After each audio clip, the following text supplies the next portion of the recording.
Hello, children. Welcome to today's music class.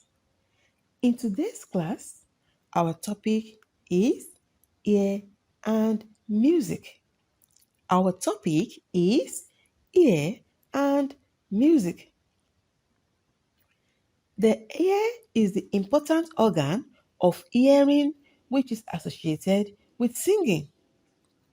Without a good hearing, it is not possible to sing correctly. A musical person is one who is able to receive musical signals, perceive the signal by coordinating, analyzing, and reproducing what is received.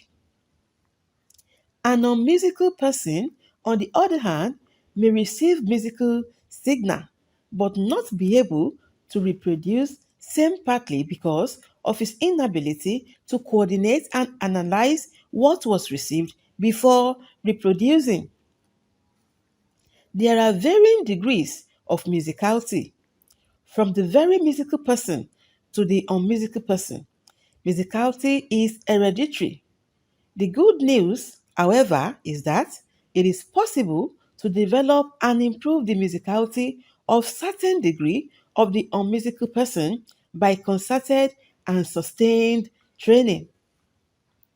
An individual with a good musical ear is able to identify pitch, how high or how low a sound is, and rhythm, movement of sound in time correctly. The following are some tips which are related to musicality. Improve your ability to match pitch, whatever the timbre producing the pitch to be matched.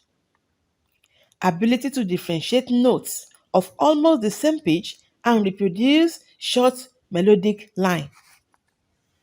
Improve your ability to reproduce a given rhythm. Quicken your reaction to pitches and rhythms. For the every musical person to identify or name any note, add or sing any note on demand without the need for a pitch reference. So, children, that is all for today. Hope you enjoyed the class. See you in the next class. Please subscribe to this channel, like, and turn on the notification button for more videos like this.